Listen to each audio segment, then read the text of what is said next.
Trapmore gang, we are back with another update on the David cookout, and things aren't looking good for David. It sounds like he's already having a very hard time behind bars. He is rolling around with a reputation as a PDF file murderer, and it sounds like there are probably a few people that would love to just get hold of the little 5'1" twerp inside the county, in the LA County Jail.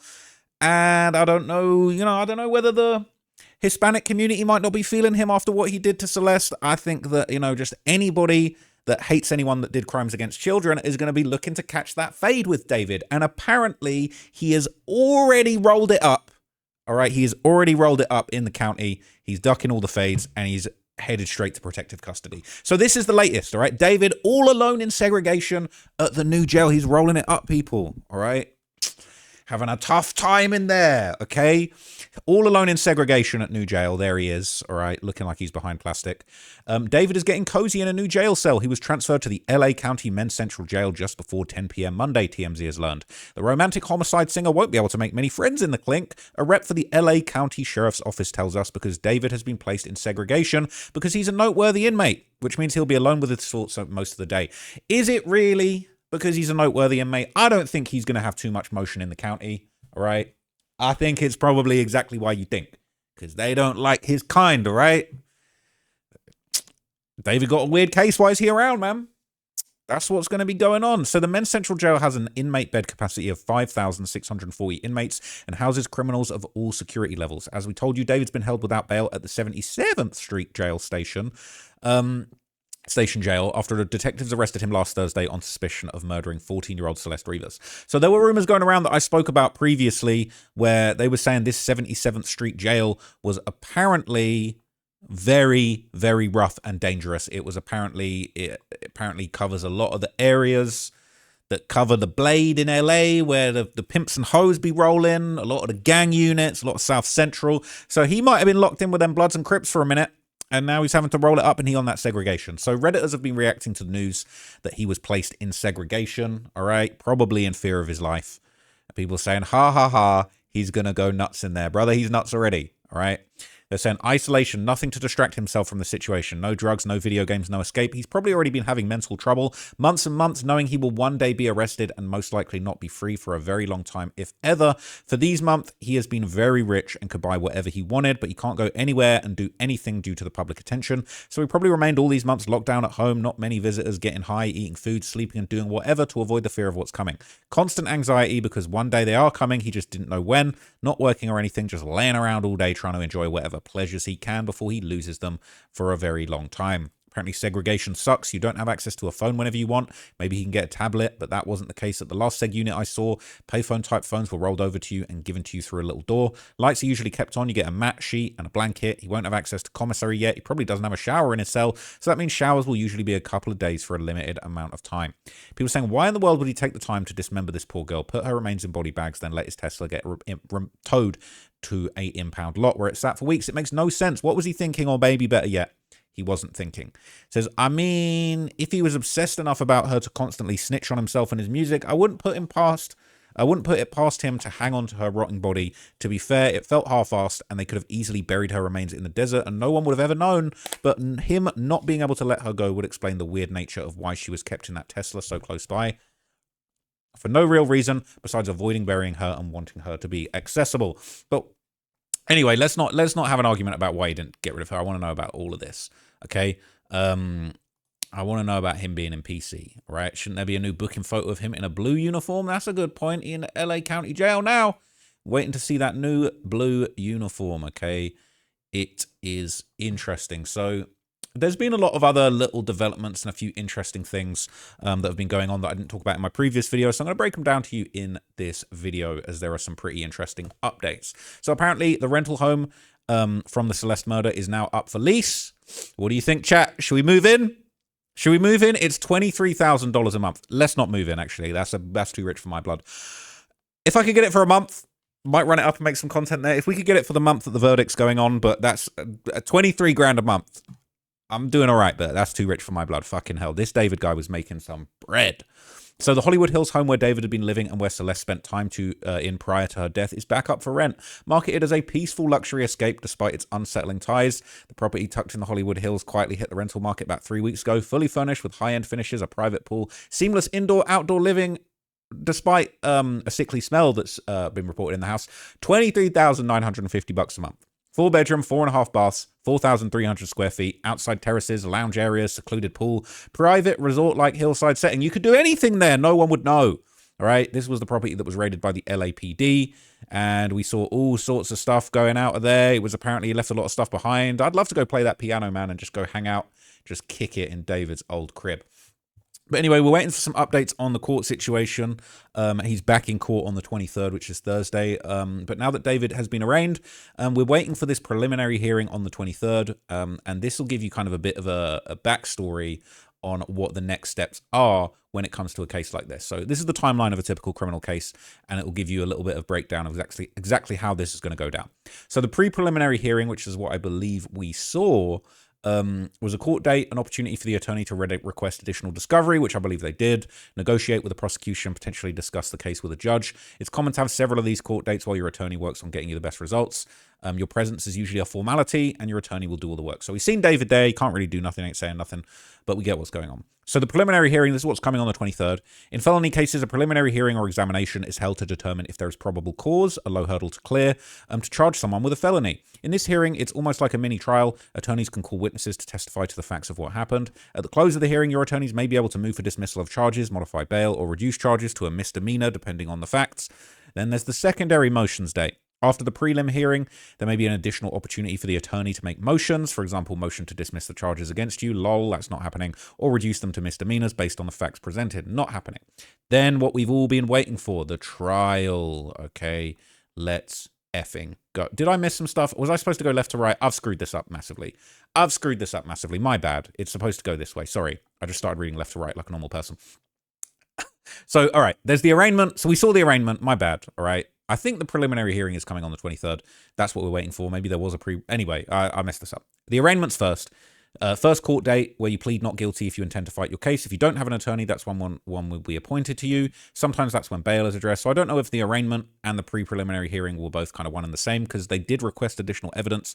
But then we'll be looking at the pre-trial motion. So before the preliminary hearing, or in the case of a misdemeanor before trial, the attorney will have an opportunity to make motions before the court. These could include motions to reduce or grant bail, or motions to exclude certain evidence, not happening. Then the preliminary hearing, looking at the probable cause, the charging. Things have been a little bit messed up because we had this grand jury that had convened, and even though that didn't seem to lead to charges initially, I think they've got everything they need. So it says after the preliminary hearing, there'll be a second arraignment, or if you're indicted by a grand jury, that won't happen. So I think he might end up, I don't know if he was indicted by the grand jury or if maybe we've skipped this section, but basically the attorney will get a list of charges, which we already have. The charging document is released, which has come out today. This is called an information instead of a complaint, and there might be different or fewer charges. So then there's a pre-trial hearing. Now we're up to date. Effectively the same as pre-preliminary hearings. You might be in a different courtroom, different judge and prosecutor. You might have a different attorney, but you'll have multiple court dates so the attorney can try and reach an agreement, or the prosecution can start the trial. Then the trial. So if we can't agree on a disposition, if David doesn't take a plea, the case will go to trial. And you have a right to a jury trial or a bench trial where you skip the jury and have a judge decide instead. Don't do that. Trials can last from a day to many months. These charges are too serious. It has to be a jury trial. The more serious the charges or more witnesses in the case, the longer it lasts. Both sides to get a chance to convince the jury to vote guilty or not guilty. The prosecution bears the burden of proving all elements of charges beyond a reasonable doubt. Sentencing. At sentencing, the court determines the punishment for a guilty verdict or a plea agreement. The judge considers factors like the crime's severity and the defendant's history. Sentences may include imprisonment, fines, probation, or a combination. So then there will be an appeal. He's going to appeal. He's going to lose and he's going to appeal, in my opinion. Okay? He can argue about legal errors, fairness in the trial, and after the sentence or an acquittal, you might be able to expunge the conviction. Fat chance for that one. But yeah, he's in motion, basically. The trial is in motion. Everybody's waiting to find out. And apparently now, the LA County prosecutor has actually come out and given an interview. He's broken down the next steps after David's attorneys requested a preliminary hearing. So after reading that timeline, you can hear it from the horse's mouth. This is the prosecutor saying how it's exactly going to go down. Untrue. So I guess the question would be, doesn't this now have to go to a preliminary hearing for there to be enough probable cause to sustain these charges? This is something that his defense attorneys pointed out today. They want an immediate preliminary hearing that would be in front of a court. It's public. It's not a grand jury. Some would say it's easier to get charges in front of a grand jury than a preliminary hearing, particularly where I believe his defense attorney is now questioning the cause of death. So I go back to the question, is this the way that you always envision this case, to present it in front of a court as opposed to a grand jury? Is there an advantage to doing this? So we typically actually present these type of cases at a preliminary hearing. The defense has the right to request a preliminary hearing within 10 days of the arraignment, which would be 10 days from today. Often, though, what will happen in that 10 days is they will get discovery from us. That discovery is incredibly voluminous. We estimate there will literally be terabytes of digital and forensic evidence, witness interviews. At some point, the court might unseal the grand jury transcripts, and they will get the grand jury transcripts. We have now, the court today issued an order to the coroner to release the coroner's report in this case. So whether or not the defense can be ready within the next 10 days to have a preliminary hearing, the only thing I can assure you is that that preliminary hearing goes forward, we will be prepared for it. When they're disputing cause of death, any indication about why they're doing that? I mean, it's one thing to say he's innocent, he didn't do this. They're disputing cause of death. They're putting the pressure now on your office to prove this at a preliminary hearing. Is there something about the cause of death? And I don't believe they've seen the coroner's report. Anything you could say that might raise a question about that, why they're raising a question about that? Again, they haven't seen the coroner's report either. So the idea that there's a question over a report that they haven't seen yet and the cause of death, again, the defense will engage in whatever strategies and tactics and make whatever statements they have. At the end of the day, though, we will prove our case in court. At a preliminary hearing, it's by a preponderance, a probable cause level of, and in a trial, it will be beyond a reasonable doubt. So there's a lot of evidence to get through, terabytes on terabytes, and I think David is probably terrified of these terabytes, okay? So a lot of people have been digging up a lot of the crazy stuff David had been doing. We've covered some of this already, but let's just have a little recap, because the date of the 23rd of April, where people believe the murder happened, he did a lot of weird things after that. He was seen crying on stage on the 27th, and then 2 days after that, he posted the word decay repeatedly in Discord, right? And this is while the body was rotting, probably in his house or his car. He's posting wilted flowers. It's crazy, okay? People saying, yes, I understand the authorities think she's dead for some weeks prior. Whether her death was foul play or overdose or domestic violence during an argument or even self-inflicted, cap. Whatever may be, he kept her body in a freezer. That's apparently not true, which would have delayed the composition because he wasn't ready to let go of her. Moved her out the house into the car with plans to move her back herself or have help moving her without thinking or understanding what would have happened having kept her in the car. That's why he held onto the corpse. Mind you, he himself is only 20 with an underdeveloped frontal lobe. In the mania of his fame and demands of his career in touring, he might not have been able to decide better what to do with her corpse and figured he'd handle it later or something. I don't know. I'm not empathizing with him, just speculating. Nothing Burger. He posted that 4 days after Wither came out. He was telling people to stream the album. Stream Withered. But I think there's more going on with this because he named the album Withered. She was rotting in the crib. Okay. And there's been more. All right. There's been more. So after Celeste is dismembered on the 5th of May, allegedly, that's, so this is sometime, so this will be the 11th of May. So like 6 days after she was allegedly cut up, that's when the authorities are saying that the body was desecrated. The David bot starts posting, let us remember who you deceased. There's a bunch of really creepy posts that were put up here by the David bot. It said, remember the path you will continue on where it will lead you. We will be waiting in the woods. Vanish into the forest. Run now into nothing.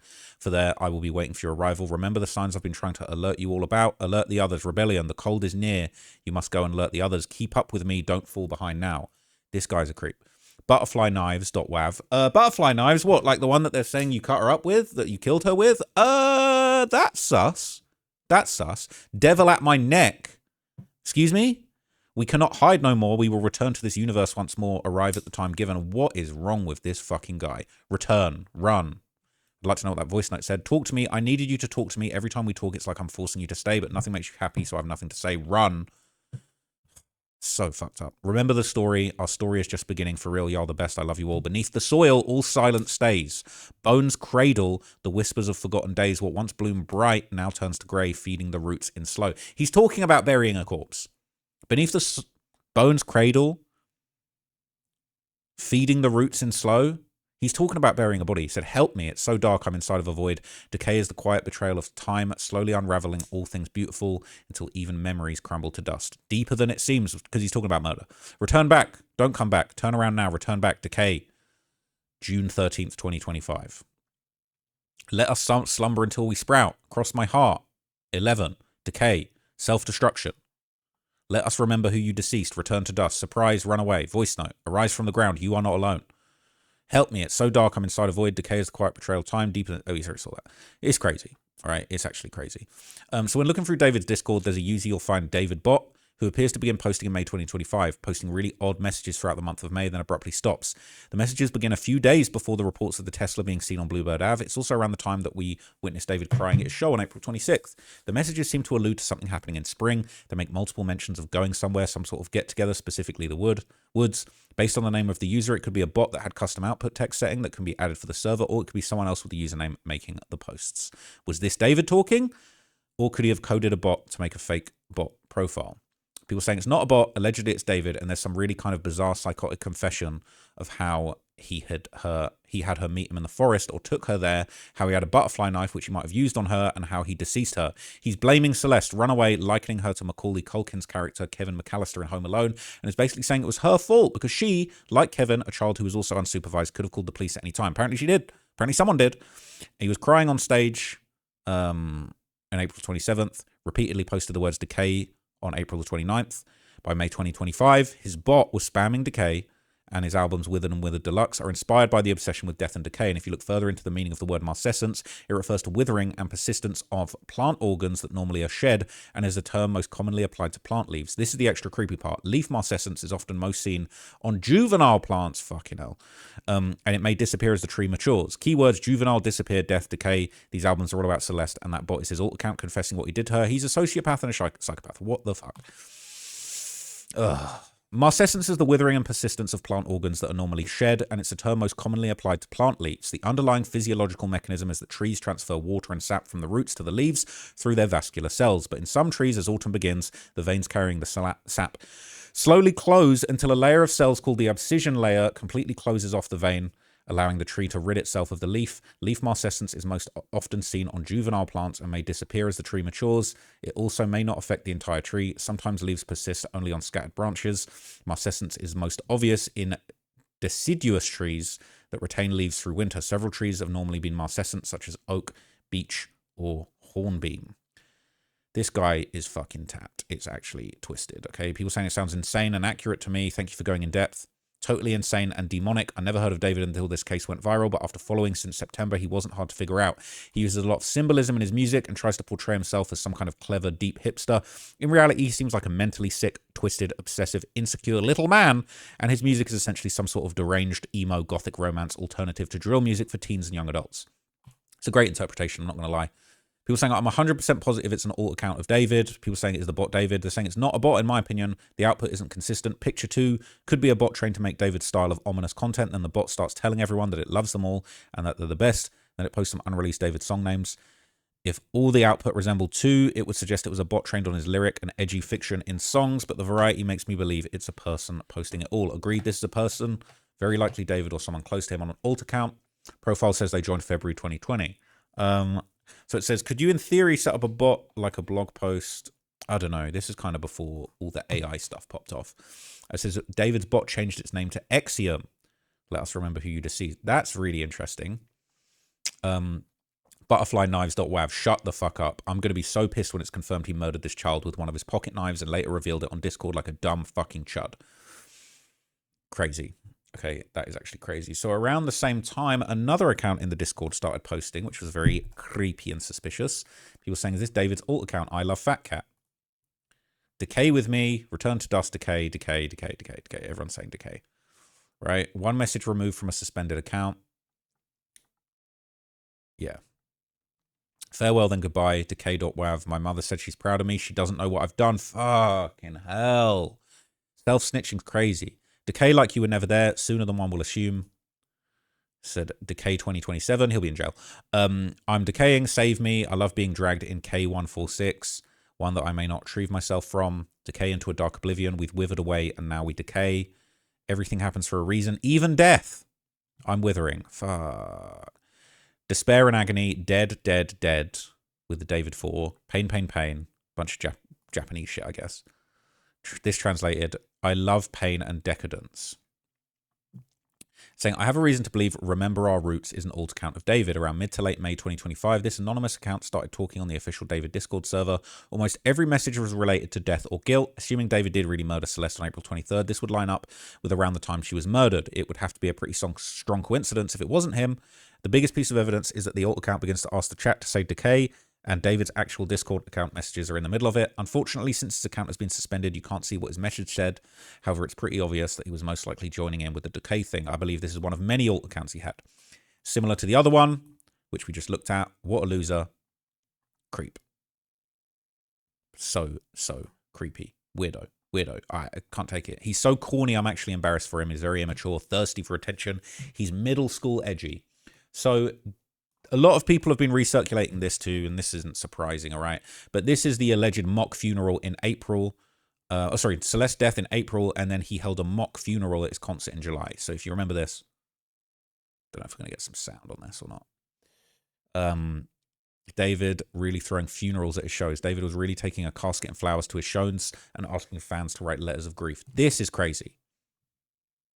This is actually insane that he did this. It's all looking fucked now. Like, his team, like, they're going to have to revisit. Like, when did his team find out that he wanted to have a coffin there? Like, how did that request go down? Fucking insane. Hearing the details in the press conference and getting dates for when Celeste was murdered, and then seeing this twisted mock funeral he held at his concert in July, really puts into perspective just how disgusting he is to murder a child in a brutal manner, and going on to hold a funeral-themed concert with your whole aesthetic and merchandise based around it is a different type of sick. For all those that defended him and cited things like this funeral being artistic expression, I hope they can finally see him for what he is. Said, see, at first, when everyone thought she OD'd, no one thought that. I thought this was weird, but after knowing he killed her on purpose, disposed of her body and basically destroyed it, and released a whole album and performed a day after she died, then to do this for the whole tour theme is next level evil. He was probably romanticizing it in his sick, twisted mind, like he's an artiste talking about his Itami and all the woe is he bullshit and what he had to do. Someone teach this guy how a metaphor works. He didn't actually have to do a romantic homicide. Top tier fucking clownery driven by his ego and his deep emotions to hide a murder and PDF behavior spanning years. Disgusting and shameless. I want to know why no one thought this shit was weird. More and more I'm thinking Morgan Roth was the actual one who helped him rather than his band of fool friends. Crazy. Okay. So there's a few things going around on Reddit. No, we thought we were going to get an update from Celeste's family, but that didn't end up happening. And according to TMZ, the family were actually too emotionally drained to talk about the murder case. The family was devastated and exhausted after David's first court appearance, which is why they scrapped plans to address the media. The family was supposed to hold court Monday outside the Hall of Justice in DTLA to give a statement through their lawyer, but it never happened, and now we know why. Patrick Steinfeld, who's representing the family, told TMZ the Rivas Hernandez family are private individuals who were overwhelmed by the day's events. They were concerned for their safety when they heard about the bomb threat. They were intimidated by the onslaught of reporters and the aggressiveness of some camera people. Steinfeld said the family was exhausted, drained, and they needed time to compose themselves after being devastated by the gruesome details that came out during David's arraignment. We're told the family emerged from the Hall of Justice to talk to the media, but reporters had left to go meet their deadlines. Steinfeld added, I would never leave my clients when they needed my support or rush them to appear on camera when they're tired, crying, and incredibly sad. Okay. In a statement provided by Steinfeld Tuesday, Celeste's family said, we would like to thank the LAPD and the district attorney for their hard work. We'd also like to thank the people of Lake Elsinore for their support. Celeste was a beautiful, strong girl who loved to sing and dance. Every Friday night was movie night, and we spent wonderful times together. We love her very much, and she always told us she loved us. We miss her deeply. All we want is justice for Celeste, and thankfully it is coming. So this has been going around on the Celeste subreddit. People saying they can completely understand. The media circus is scary. Folks are prying into their private lives. People said, are they trying to ignore the question? They accepted money from David before. People said they learned certain details for the first time at the same time we did. Imagine how hard yesterday was for us. Then imagine what that would be like if you were her family. But the family did actually release new photos of her, and it is just so chilling to see these photos of what is clearly a child. Okay, this is a child, and it's just disgusting that David was involved romantically in this, let alone the murder. Okay, people saying she looks like the kid she was. It's just crazy. Okay, she's a child. It is fucked. So this is them arriving to the court. They didn't end up releasing their statement in the end. And it says, I think it's important to consider, regardless of your personal opinions about the family, after such a huge point disclosure in the case about where their daughter was confirmed to be murdered brutally as a result of an ambush, then dismembered, they simply might not have had the mental capacity to provide a statement. They're probably very aware of the fact that they've come under public scrutiny and have been absolutely ripped to shreds on numerous occasions. Okay, they're normal people who lost their daughter in a horrible way. They probably had no idea how to keep Celeste away from this grooming bastard and murderer, and were probably against the relationship. I bet they're second-guessing their own parenting as much as the detractors. Even if they tried to do what they thought was right, they're in a no-win situation where silence is probably the healthier option. It says the problem is he pled guilty, so any statement released could potentially put a risk factor on the trial. I think had he pled guilty, they would have spoken to the public. They were probably advised by a lawyer not to speak out given the circumstances. So there's no obligation for them to make a statement. It won't change anything. So they definitely didn't want to give a statement, but I doubt they were going to be they knew they were going to be bombarded by way too many people, money-hungry people trying to pry something out of them. It's very sad. David put them in the situation where they were anxious to even speak out.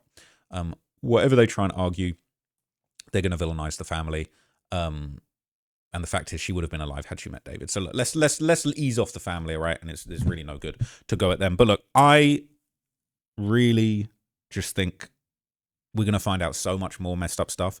I wonder if prosecutors have even shared with the family some of the stuff that's not public yet, and I don't blame them. But silver lining is that David's probably going to have a really hard time in jail. It sounds like he's already in protective custody or segregation, and you know that's only right. So I'll keep you guys posted when I hear any more news about this. I'll be back tomorrow. I'm sure there's going to be some updates, and on Thursday when the trial resumes, or the arraignment and part 2 or whatever that is, I'll keep you guys updated on everything that goes down and more. So stay tuned for that, and justice for Celeste is coming. Thanks for watching.